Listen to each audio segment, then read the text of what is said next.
నమస్తే, నేను మీ సతీష్. గత కొంతకాలంగా సర్వే నివేదికలు అనేటువంటిది ఎన్నో చర్చలకు దారితీస్తా ఉంది ఆంధ్రప్రదేశ్లో. మరి ఇప్పుడు వచ్చినటువంటి సర్వే నివేదిక ఏదైతే చాణక్య అనేటువంటి సంస్థ చేసిన సర్వేకి సంబంధించి వచ్చినటువంటి రిపోర్ట్ కూడా ఎంతో ఆసక్తికరమైనటువంటి చర్చలకు దారితీస్తా ఉంది. మరి ఈ సర్వే నివేదిక లేదంటే జరుగుతున్నటువంటి సర్వేల పైన మనతో చర్చించేందుకు సీనియర్ జర్నలిస్ట్ సత్యమూర్తి గారు ఉన్నారు. సార్ నమస్కారం. నమస్కారం అండి. సార్, ప్రధానంగా చూస్తే గత కొంతకాలంగా అంటే ఎన్నికలు వస్తున్నాయని కానీ ఎన్నికల మూడు రాగానే ఆంధ్రప్రదేశ్లో సర్వే నివేదికలు అనేటువంటివి చూస్తా ఉన్నాం. ఈ రోజు తాజాగా ఏదైతే చాణక్య అనేటువంటి సంస్థకు సంబంధించి సర్వే రిపోర్టు అది మీరు చూసే ఉంటారు, దానిపై మీ విశ్లేషణ ఏంటి? అదేంటి అంటే ఇప్పుడు సర్వే ఎట్లా చేశారు అనేది ప్రధానం అండి. ఊరికే సర్వే చేసాం, మేము వాళ్ళకి 100 వస్తాయి, వీళ్ళకి 200 వస్తాయి అని చెప్పడం కాకుండా నేను కూడా రిపోర్ట్ మొత్తం చదివాను. నేను చూస్తే వాళ్ళు మూడ్ ఆఫ్ ది పీపుల్ ఎలా ఉంది అంటే వాళ్ళు ఎట్లా శాంపులింగ్ ఎట్లా తీసుకున్నారు, ఏ ఏజ్ గ్రూప్ తీసుకున్నారు, ఏ ఇన్కమ్ గ్రూప్ తీసుకున్నారు, ఇవన్నీ కూడా ఏ అంశాలు ప్రభావితం చేసినాయి ప్రజల్ని అనే వాటి మీద వాళ్ళు కూలంకషంగా వాళ్ళు అందులో అంటే వాళ్ళకి సంబంధించిన ఆ సర్వే రిపోర్ట్లో వాళ్ళు అవన్నీ చెప్పారు. సో దీన్ని బట్టి మనకు అర్థమైన విషయం ఏంటి అంటే మనం ఒక అంచనాకు రావచ్చు. అంటే మూడ్ ఆఫ్ ది పీపుల్ ఈ విధంగా ఉన్నది అని మనం ఒక స్పష్టమైన అంచనాకు రావచ్చు. మీకు అంటే ఈ సంస్థ చేసిందే మనం పరిగణలోకి తీసుకోవాలా అనేది ఒక డౌట్ రావచ్చు. అంటే ఏంటి, ఇంతకు ముందర ఒక 8 నెలల కిందట 7-8 నెలల కిందట సీ వాటర్ అనే ఒక సంస్థ సర్వే చేసింది. మూడ్ ఆఫ్ ది నేషన్ పేరుతోటి పార్లమెంటు ఎన్నికల్లో ఎటు స్వింగ్ ఉంది అనేది. అందులో సీ వాటర్ సర్వేలో ఆంధ్రప్రదేశ్లో తెలుగుదేశం పార్టీకి 12 నుంచి 15 పార్లమెంటు స్థానాలు వస్తాయి అనేది ఒక వాళ్ళు ఒక అంచనాకు వచ్చారు. అంటే మూడ్ ఆఫ్ ది నేషన్. ఈ మూడ్ ఆఫ్ ది నేషన్ సర్వేనే అంతకుముందు సంవత్సరం కిందట చూస్తే తెలుగుదేశానికి ఇంత స్వింగ్ చూపించలేదు. అంటే తర్వాత స్వింగ్ వచ్చింది అనేది అర్థమైంది మనకి. సో ఆ తర్వాత ఆ mood of the nation C voter survey తర్వాత జనసేన తెలుగుదేశం ఒక ఒప్పందానికి వచ్చినాయి సీట్ల సర్దుబాటుకి. అది ఏంటి అంటే అది ఒక పెక్యులియర్ డెవలప్మెంట్ మొత్తం ఆంధ్రప్రదేశ్ రాజకీయాలలో అదొక విశిష్టమైన డెవలప్మెంట్. దాంతో ఏమైంది అంటే ఏకపక్షంగా రిజల్ట్స్ రాబోతున్నాయి అనేది ఒకటి ఎస్టాబ్లిష్ అయిన ఫ్యాక్ట్. అంటే తెలుగుదేశం ఒకటే పోటీ చేస్తే ఎలా ఉంటుందనేది mood of the nation C voter survey చెబితే ఇప్పుడు చాణక్యలో ఈ 2 కాంబినేషన్ ఎట్లా ఉండబోతున్నది అనేది చెప్పారు. సో మనం ఏంటి అంటే అంతకు ముందర ఆ మూడ్ ఆఫ్ ది నేషన్ నుంచి కూడా జరిగిన డెవలప్మెంట్స్ అన్నీ చూస్తే మొత్తం వైసీపీకి వ్యతిరేకంగా కనపడుతూ ఉన్నాయి. ఆ కనపడుతూ ఉన్న నేపథ్యంలో ఇప్పుడు ఈ సర్వే ఫలితాలు రావటంతో మనకేమనిపిస్తుంది అంటే ఈ సర్వే కరెక్ట్ అవుతుంది. వాళ్ళు శాంపులింగ్ కానీ వాళ్ళు చేసిన విధానం కానీ వాళ్ళు కొన్ని అంశాలు కూడా తీసుకొచ్చారు. ఇక ఈ అంశాలని వీటిని బట్టి చూస్తే ఆ సర్వే రిపోర్ట్ కరెక్ట్ అని మనకు అనిపిస్తుంది. సార్, ప్రధానంగా మీరు చెప్పినట్టుగా ఇప్పుడు అంశాలు అనేటువంటి విషయానికి వస్తే వాళ్ళు ఏ అంశాలని పరిగణలోకి తీసుకుని ఏ అంశాలు పైన ప్రజాభిప్రాయ సేకరణ చేశారంటే వాళ్ళు శాంపుల్స్ కలెక్ట్ చేసే దాంట్లో కూడా చూస్తే ప్రధానమైనటువంటి అంశం అసలు తెలంగాణ ఎన్నికల ఫలితాలు అనేటువంటిది ఏపీపై ప్రభావం చూపేటువంటి అవకాశం ఏ విధంగా ఉంది అనేటువంటిది.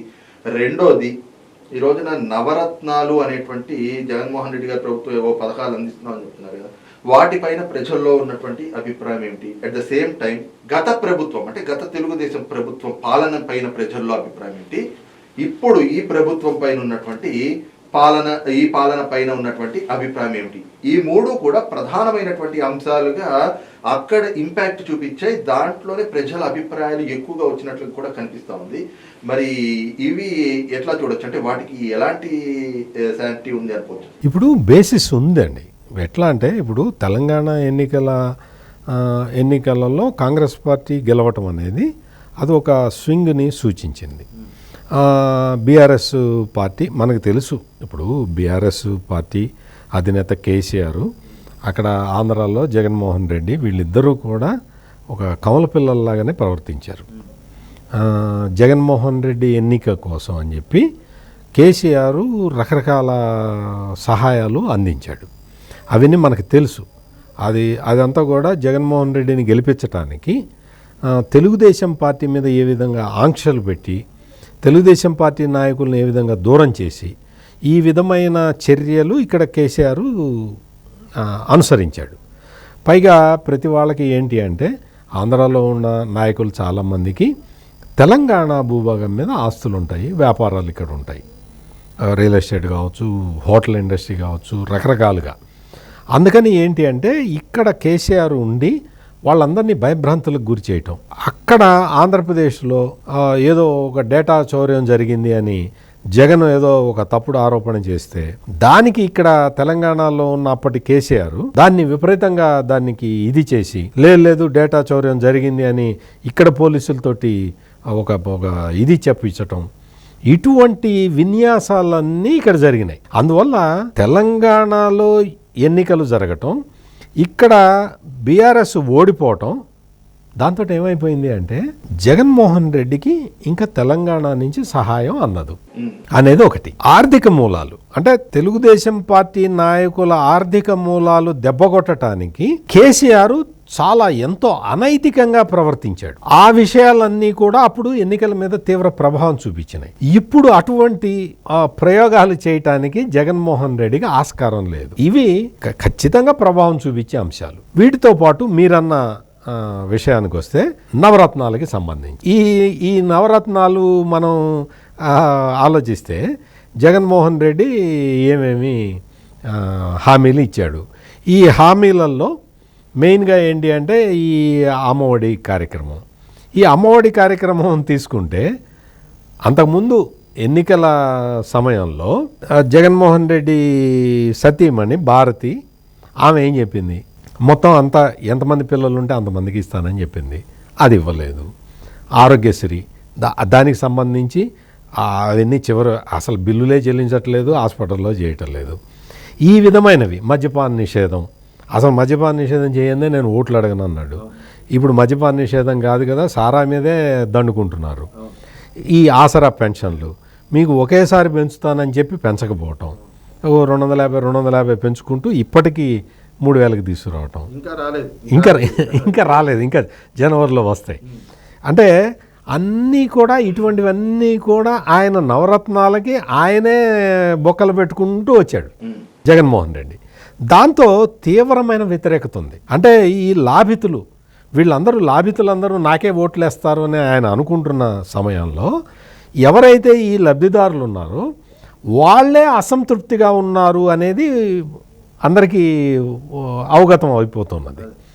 అదే సర్వేలో ప్రతిఫలించింది. కాబట్టి జగన్మోహన్ రెడ్డి ఆంధ్రప్రదేశ్లో దారుణంగా ఓడిపోబోతున్నాడు అనేది ఎస్టాబ్లిష్ అయింది.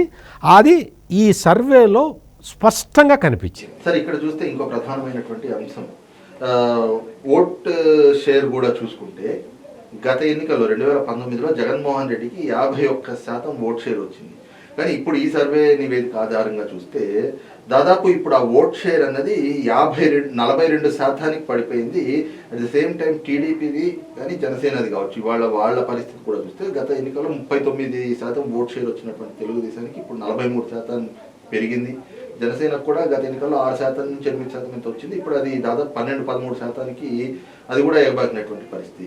అలాగే సీట్ల వ్యవహారం కూడా చూస్తే ఈసారి దాదాపు 112 నుంచి 117 సీట్ల వరకు తెలుగుదేశం పార్టీకి, అలాగే జనసేనకు కూడా 10 నుంచి 12 సీట్ల వరకు వాళ్లకు వస్తాయి.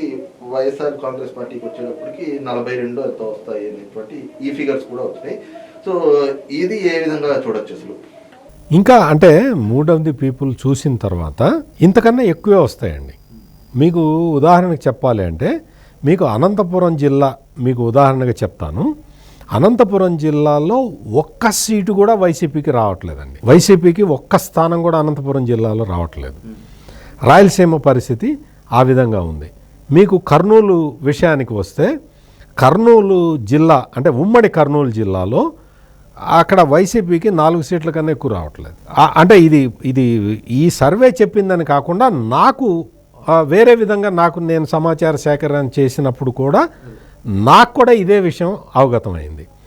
మీకు ఉత్తరాంధ్ర విషయానికి వస్తే, ఉత్తరాంధ్రలో ఈయన రాజధాని పెడతానని మోసం చేశాడు మనల్ని. అసలు రాజధాని మనం అడిగామా? అడగలేదు కదా. అడగకపోయినా ఇస్తానని చెప్పి మోసం చేశాడు. అసలు విశాఖపట్నంలో ఈ భూ కబ్జాలు ఇవన్నీ కూడా విపరీతంగా పెరిగిపోయాయి, ఆస్తి తగాదాలు పెరిగిపోయినాయి అనే ఒక నిర్ణయంతో అసలు ఉత్తరాంధ్ర ప్రజలు మొత్తం వ్యతిరేకంగా తీర్పు చెప్పబోతున్నారు. అక్కడ 1-2 సీట్లలో గెలవటానికి అవకాశం ఉన్నా కానీ వాటిని కూడా అక్కడ క్యాండిడేట్లను మార్చటం, ఇటువంటి విషయాలు. ఇప్పుడు బొత్స సత్యనారాయణకి, ధర్మాన ప్రసాదరావుకే దిక్కు లేదు అక్కడ. వాళ్ళకి సీట్లు ఇస్తాడో ఎవరో తెలియదు. వాళ్ళని ఏ కారణం వల్లైనా వాళ్ళకి సీట్లు ఇవ్వను అని జగన్మోహన్ రెడ్డి చెబితే వాళ్ళకి వచ్చే 1-2 సీట్లు కూడా పోతాయి. అందుకని ఉత్తరాంధ్ర మొత్తం వైసీపీ వాషౌట్ అయిపోతుంది. రాయలసీమలో కూడా అసలు గణనీయంగా సీట్లు తగ్గిపోతాయి. వాళ్ళకి సెంట్రల్ ఆంధ్రాలో మొత్తం అసలు అక్కడ అమరావతిని విధ్వంసం చేశాడు కాబట్టి అక్కడ వచ్చే పరిస్థితి లేదు. అందువల్ల ఈ చాణక్య సర్వేలో వచ్చి చెప్పినన్ని సీట్లు కూడా వైసీపీకి రాకపోవచ్చు. ఎందుకంటే వాళ్ళకి అసలు ఆ వేవే కనపట్టలేదు. ఆ విధమైన పరిస్థితులు ఆంధ్రప్రదేశ్లో నెలకొని ఉన్నాయి. అందుకే జగన్మోహన్ రెడ్డి ఇన్ని సర్కస్సులు చేస్తున్నాడు. సీట్లు మార్చడం, సీట్లకి క్యాండిడేట్ల దగ్గర నుంచి డబ్బులు అడగటం, ఇటువంటి విన్యాసాలన్నీ చేస్తున్నది కేవలం అక్కడ ప్రజలు మనకు వ్యతిరేకంగా ఉన్నారు కాబట్టి, మనం గెలుస్తామో లేదో అన్న డౌట్ ఉంది కాబట్టి ఆ జగన్మోహన్ రెడ్డి ఈ విధమైన చర్యలు తీసుకుంటారు. రైట్, ఇది చూస్తున్నాం కదా. ముఖ్యంగా ఎన్నికల సమయంలో అనేక సంస్థలు ఈ సర్వేలు అనేటువంటివి నిర్వహిస్తూ ఉండడం సాధారణమే. కాకపోతే ప్రస్తుతం వచ్చినటువంటి ఈ చాణక్య సంస్థ సర్వే అనేటువంటిది చూస్తే మాత్రం ఖచ్చితంగా అక్కడ క్షేత్రస్థాయిలో ప్రజల నాడి ఏ విధంగా ఉంది అనేటువంటిది, అదే సమయంలో వాళ్ళు తీసుకున్నటువంటి అంశాలు, అంటే ఈ సర్వే కోసం వాళ్ళు తీసుకున్నటువంటి అంశాలు ఏవైతే ఉన్నాయో ఇవన్నీ ఒకసారి బేరీజ్ చేసుకున్నప్పుడు ఏదైతే జరుగుతున్నటువంటి రాజకీయ పరిణామాలను కూడా ఒకసారి చూస్తే మాత్రం సర్వేలో వాళ్ళు ఇచ్చినటువంటి నివేదిక ఏదైతే ఉందో ఆ రిపోర్ట్, వచ్చినటువంటి రిపోర్టు చాలా, అంటే వాస్తవాలకి చాలా దగ్గరగా ఉన్నట్లుగా అయితే అర్థమవుతుంది. దీన్ని బట్టి రాబోయేటువంటి రోజుల్లో ఖచ్చితంగా ఆంధ్రప్రదేశ్లో రాజకీయంగా ఒక పెను మార్పు అయితే జరగబోతా ఉంది అన్నటువంటి అభిప్రాయాన్ని సీనియర్ జర్నలిస్ట్ సత్యమూర్తి గారు వ్యక్తం చేస్తా ఉన్నారు. నమస్కారం.